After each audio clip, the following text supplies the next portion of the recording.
Good morning and welcome back to Valley News Now. Adam Shalfo joined by Lisa Green. Lisa, thank you so much for joining me this morning. Yes, good morning. We're talking floods. Yes. And it's like still pretty frozen. Still, we're locked in for a while. We're locked in for a while, so we're kind of talking about the spring outlook. And talking to you before we started the live stream here, it's interesting to hear that the flood forecast for the spring has kind of got some layers to it, huh? Oh, for sure. Yeah, I mean, we're thinking about it as we head into freeze up. You know, what is in the soil and how things might be shaping up before we even see our first snowflake sometimes. And it all has to do with moisture and temperatures, just like anything in weather. And we are looking at long-term indicators when we're focusing in on that risk. Okay. And the risk, it does come in layers. So we're going to be talking about that this morning. One thing I want to mention is these flood outlooks. If you've been around the valley for a while, you're probably familiar with these. They come out during the wintertime, long before the flooding starts or the spring thaw even begins. And it's an assessment of where we're at, where we stand right now, and there is actually a formula that is used to kind of enter in those parameters, and then it uses historical data to see what might happen based on the last 60 years of spring thaws. Okay. And so it churns out those scenarios with that model, and based on that, a flood outlook is put out. So, wow. Yeah, it's complicated, but it's helpful because it kind of gives an idea of what's possible based on our recent history. So it kind of takes these pieces of information and does it kind of plug it into some sort of formula, Yep. some sort of computer program, and then it says, hey, here's what we're kind of looking at? Yeah, and then it puts Okay. out all the possible scenarios that we could see Interesting. based on what we've seen in the past. Okay. Now, there's always the chance we could get an unprecedented spring, which won't be accounted for in the last 60 years, and we saw that in 2009 when we had the big flood. But, you know, in general, it kind of gives us an idea of our percent chances of reaching certain levels and all of that. So that helps us out. And, you know, there are certain things that formula is looking for. So I thought we'd step through that Okay. and talk about how that outlook, the latest one that was released yesterday, how Right. that is shaping up for us as well. Okay, very good. Let's do it. Yeah. Okay, so starting off with the formula here, and we're looking at a couple of things leading up to the thaw, some factors we're considering. First off is fall precipitation. How much moisture is in the soil and how much certainly is in the soil leading up to freeze up, because once we freeze up, that gets locked in. And wet soil is going to be a factor for flooding, because if we don't have a lot of air in the soil, if it's full of water, that water table is higher, and once that water starts to thaw, it doesn't have anywhere to go, so it starts to run into the Okay. rivers. It doesn't get soaked in. Okay. So we want to know how much moisture is in the soil. We also want to know, when it comes to soil moisture, how deep the frost goes, Oh, because that also is a problem, because ice is not permeable. Right. So when that thaw starts to happen, if we're iced down by feet, a certain number of feet, that can lead to, again, not allowing moisture into the soil and running off quickly into the rivers. okay. So, Okay. yeah, does that make sense? It does make Okay. sense. Yeah, I just stuff I haven't really thought about before, but it makes all the sense in the world. Yeah, so that's I'm just not laying in bed at night thinking about, I wonder what happens if it's frozen underground and where does the water go? Well, fortunately for you and everybody else, other people are thinking of those They're things. doing that work for and us. they're working on it for us, so that we can know and get that outlook for us. The other thing too with the fall precip is those base river levels heading into freeze up. Okay. If they're higher, you know, you start with a higher foundation, Right. your chances of having higher flood levels in the spring are higher too. So we look at that. That gets input into the flood model that gets run. And then the other thing too is, of course, during the course of the winter, our snowpack. and that's the big one. That's the obvious one, at least for my uneducated opinion. Yeah, that's definitely an obvious one. That's one we're definitely watching throughout the winter.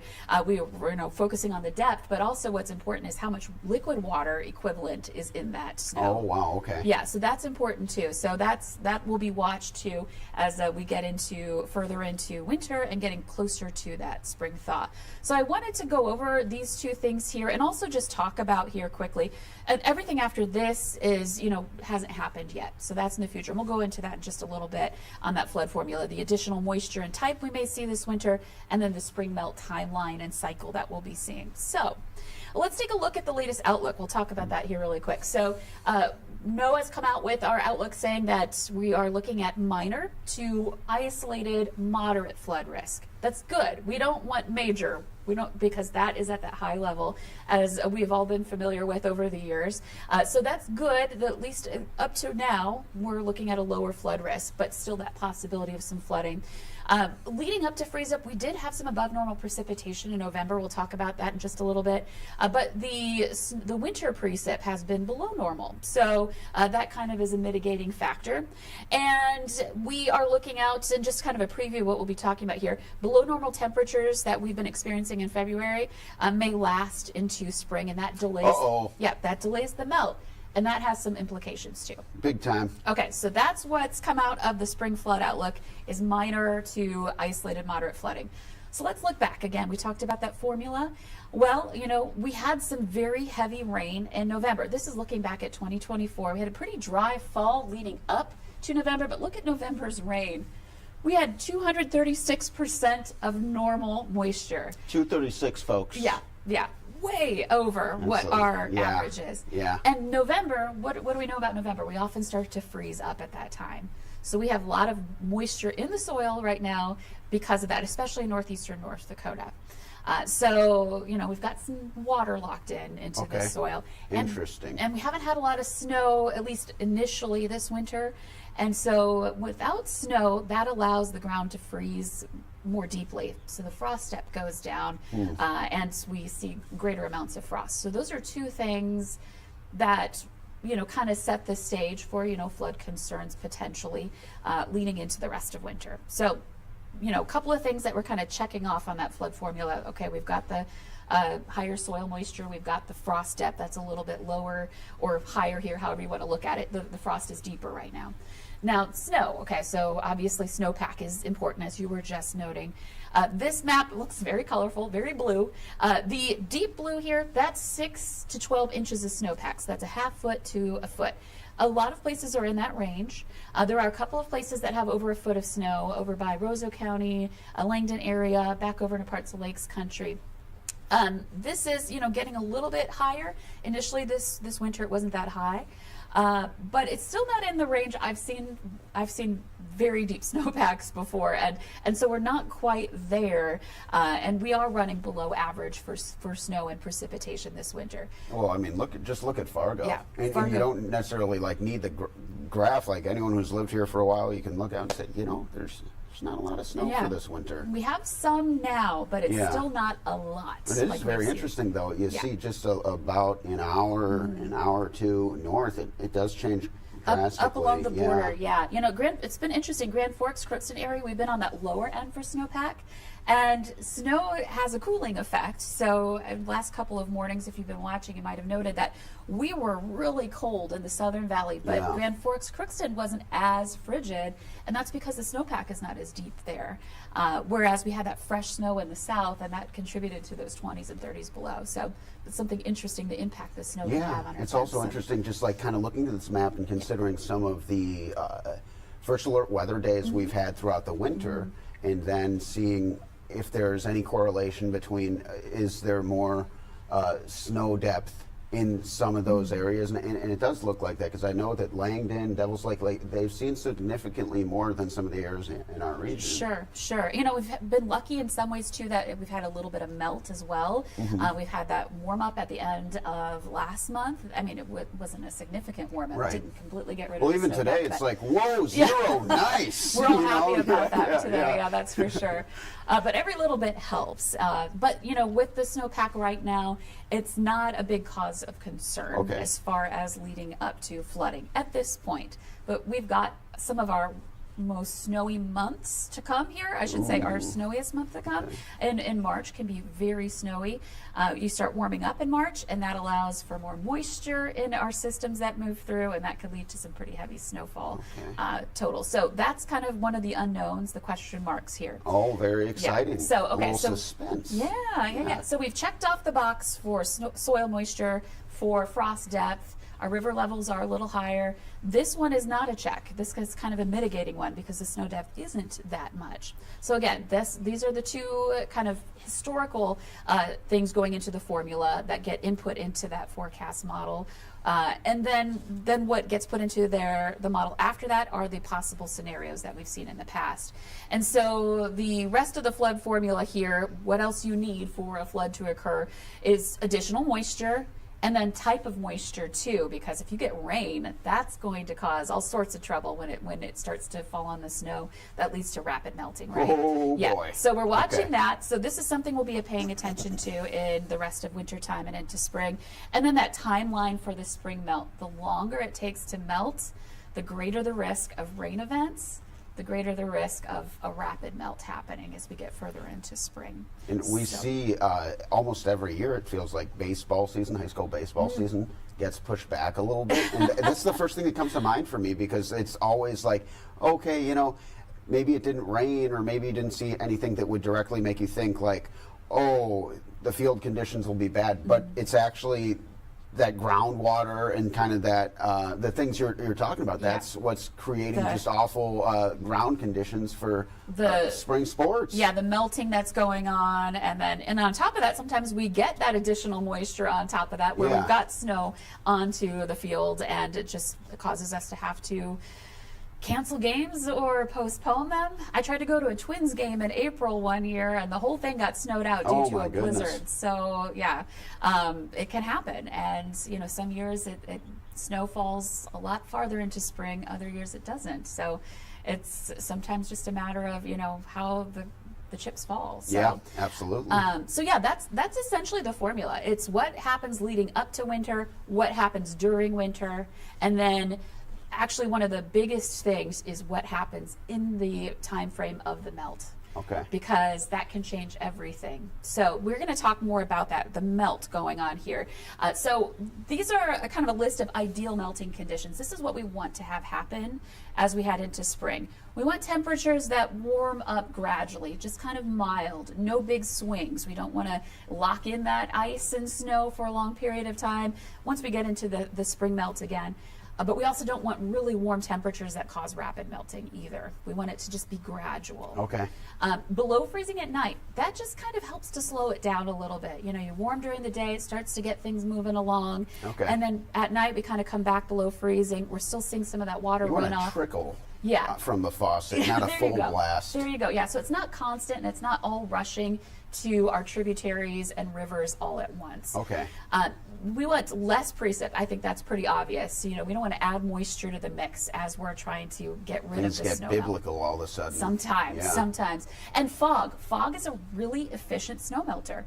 And so on Really? foggy days and nights, that really helps to cause the snowpack to melt pretty rapidly. So this is what we want to see. And then on the flip side here, rapid melters, very warm temperatures, that above freezing, just constant 24 hours going of above freezing at night. Rain, obviously, and thunderstorms are a really big problem because of the rainfall rate, and then persistent fog can be a real problem for melting. So what are we going to see heading into spring? Well, the latest outlooks here from the Climate Prediction Center, they're the 3-month outlook, February, March, and April. We're halfway through February now, pretty much. So we've kind of got some of that behind us. The next outlook won't come in till later this month. So this is the most current one we're working with. And from the Climate Prediction Center, they're saying our temperatures through that melt period, March and April, that's when we often see our melting snow, we're going to be likely or more leaning to below average temperatures. So what does that mean? The potential for a delayed melt. So that could slow us down. And that leads to that concern about the potential for the possibility for a rapid warm up or a thunderstorm or that sort of thing once you know you're holding off the melt toward April. Wow. So that's something to watch out for. That is something that is somewhat of a concern. But again, the lack of snowpack is a mitigating factor with that too. And then just looking at a 3-month outlook for precipitation for February through April, you can see we're kind of in a no man's land, for lack of better words. We have equal chances of above or below average precipitation. Precip is going to be a little heavier over to the east of us. So we may end up in average precip. It could be a little more, it could be a little bit less. So we don't have a great signal about what kind of precip we can expect heading into March and April right now. So Okay. that's not really a helpful parameter for us this time around, but definitely the cold could lead to additional snowpack sticking around here, and then of course the late melt potential that comes with a colder exit out of the wintertime months. Well, it just seems like, would it be correct in me saying March is going to kind of be a huge factor for... Always. It's always a factor, yeah, no matter what, because, I mean, you could have we've had this in the past where it seemed like everything was stacked. We had, a lot of water in the soil, we had a huge snowpack, we were looking at the potential for, big time flooding, and while we did flood, the springtime was ideal. And so it just gradually worked that precip through the valley, and it was not nearly as bad as it could have been because the spring melt cooperated with us. Okay. So that could happen. It could be on the other end where, okay, we're looking at minor flooding or, maybe even some isolated areas of moderate flooding. And then next thing you know, right when we're kind of at that peak of melt, we get, multi-days of rain and thunderstorms and really warm temperatures, and that could lead to some trouble too. So the wild card is, what is the weather doing at the time of the melt? Okay. And that's not something, that's, more than a month away. And so that's not something we can nail down. Not in our 11-day quite yet. Not quite in the Yeah. 11-day yet. So that's something to be prepared for. But, right now, the drums aren't beating to a major flood. We'll say that. Now, this came from the National Weather Service. This is some of the gauge locations along the Red River area. So I just screenshot this for this month through May. So this would encompass the entire spring melt. And you can see some areas in orange here, and that's where they're indicating that there could be minor flooding conditions. That includes the red at Grand Forks, up toward Drayton and Pembina, the Fargo area, potential for some minor flooding. And then there's one spot in red here up by the Oslo area of the potential for some moderate flooding. And then there are places, and I should mention that this is a greater than 50% chance of seeing this. And so in the gauges here that you see, like the Wild Rice or back over toward the Buffalo River, there's a lot of them showing green. That means our chances of reaching flood stage are less than 50% in those locations. So some good news in that regard. A lot of places where we're not super concerned right now, but definitely, we will see, it looks like some flooding. It just may not be, again, the intense flooding that we've seen in years past. And you mentioned this is just the kind of that first outlook, so more to come. Yeah, this is based on what we know so far, and then combining that with how these river levels, these river gauges, and the system itself, the river system itself, has behaved over the years past with different types of weather that we've seen over the last 60 years or so. So we could still see, something outside of this. If we get a bunch of snow coming up in the next month, that will likely change our forecast here. One thing to note, though, is that we get our next outlook coming out in the next 2 weeks. Okay. So we'll have another update. This is just again a recap of that spring flood outlook: minor flooding to isolated moderate flood risk. And with that above normal precipitation leading into the freeze up in the fall, that kind of leans toward flooding, but we have below normal winter precip, and below normal temperatures may last into spring, delaying the melt somewhat. So yeah, that's the recap. Just a couple other things I want to quickly add. Next outlook comes out Thursday, February 27th, so that's 2 weeks from now. And they'll continue to do these outlooks until we get to that point where we start to thaw out, where we start to see melting and the rivers moving. And that will be when they start issuing river forecasts, specific forecasts for the rivers. Up until then, they're going to be outlooks. And when that happens, you can always check the VNL Weather app for the latest flood river levels here. Open up the app, head to the homepage, scroll down, River Levels tab is right there. and you can check the river where you are. And I also, on the VNL page, have a link to the details of the flood outlook. So Very you can good. look at, what's the risk at your gauge where you are, the Red Lake River, what you can expect to see there potentially. Again, this is all an outlook, a risk. It's not a forecast, but it gives you an idea of where we stand right now. Sounds great. Sounds very helpful for people across the region. So thank you so much, Lisa. Of course. All right, and thank you all for tuning in on Valley News Now. We'll see you next time.